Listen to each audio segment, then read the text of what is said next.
One of my campuses, there was a brother who was very quiet. He wouldn't talk much in the class, and he stayed for the whole 10 weeks. And he spoke a handful of times in the discussion points over the whole 10 weeks. After 10 weeks, he came up to me, wanted to talk to me. He said to me the following, and I'm paraphrasing. He said, I was never supposed to be in a roots class.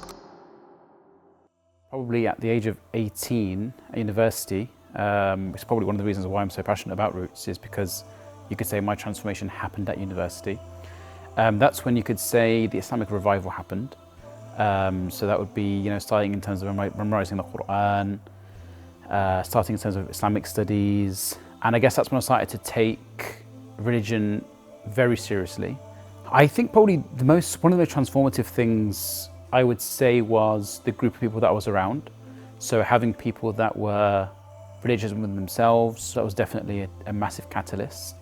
The second I would say was attending classes. It was definitely something that was like, this is something that I want to be. This is something that actually has a purpose and a meaning behind it.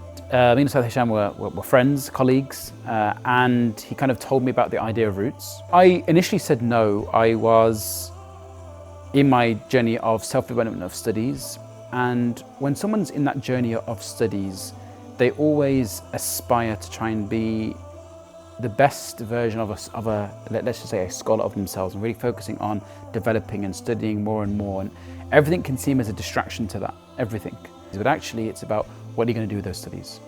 What is the eventual aim of studying? One of the purposes of that is transforming society and transforming things around you. And I guess when I realized and understood that actually roots is going to be the way to transform old Mustafa, the Mustafa of when he was 18, 19, 20 years old. And actually that's a really noble task. That's what kind of made the shift from a no to not just a yes, but this is probably one of the most important things I'm doing in my life. One of my campuses, there was a brother who was very quiet. He wouldn't talk much in the class, and he stayed for the whole 10 weeks. And he spoke a handful of times in the discussion points over the whole 10 weeks. After 10 weeks, he came up to me, wanted to talk to me. He said to me the following, and I'm paraphrasing. He said, I was never supposed to be in a roots class. He was a first-year university student, and the only reason why he ended up in the roots class was because in Freshers Week, as part of a Freshers tour, he ended up in a roots classroom. That's the only reason why. And he even said, I would have never come to the class. He just happened to be there. He said, after I was there in the first class, I realized I absolutely have to do this. This is amazing. And he didn't miss a single week. The module was Qur'an. He said to me, my relationship with the Qur'an before this course was something I didn't really have a good relationship with at all. It was just something my parents forced me to do, forced me to read Qur'an, and I had no relationship with the Book of Allah at all. And I used to just dislike the idea of having anything to do with the Qur'an. I then started to understand the importance of the meanings of what Allah is telling me, and to actually engage with the meaning of what Allah subhanahu wa ta'ala is telling me. He said, I rang my father. And I said to my father, he's got a younger brother. He said, don't do what you did with me with him. Don't keep telling him to read the Qur'an in language we don't understand. He said, just tell my little brother to open a translation and try and engage with the meanings. And my father rang me back a few days later, and he said to me, son, I'm so proud of you for realizing that. And he said, it wasn't me, it was a roots classroom. It was what roots taught me in terms of how to engage with the Book of Allah. I say to him, it wasn't the roots classroom, it was Allah subhanahu wa ta'ala who allowed us to deliver that message.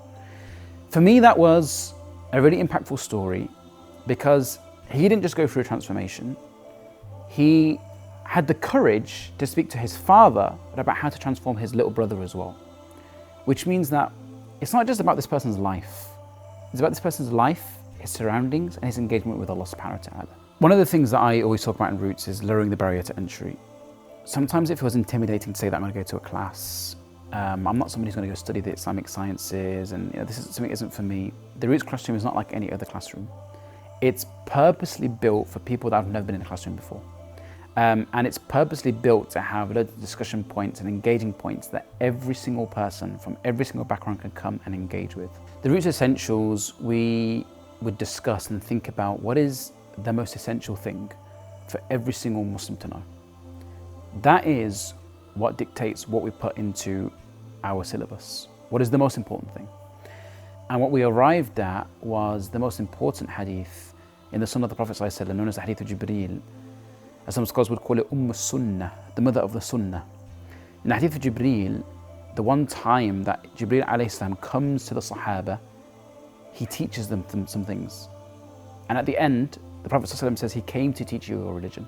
That's the things that Jibreel alayhi salam taught the companions, which is Islam, Iman, and Ihsan. Islam, about how to worship Allah subhanahu wa ta'ala via the 5 pillars. Iman, learning about the 6 pillars of Iman and those things that can affect those pillars. Ihsan, our Ihsan module is practical spirituality, how to develop a relationship with Allah that you worship Him as if you see Him. And if you can't see Him, then you know that He sees you. And then the 2 most important parts of revelation, the Qur'an and the Sunnah, that makes up the Roots Essentials. This is a solution for universities, not just across the country, but actually across the Western world, maybe even beyond that. Every single one of us needs to take the first step. And it comes to the Prophet ﷺ that when someone takes a step to Allah subhanahu wa ta'ala, Allah comes to them running. So my call to action is take the first step, walk into the Roots classroom, and inshallah, you won't regret it.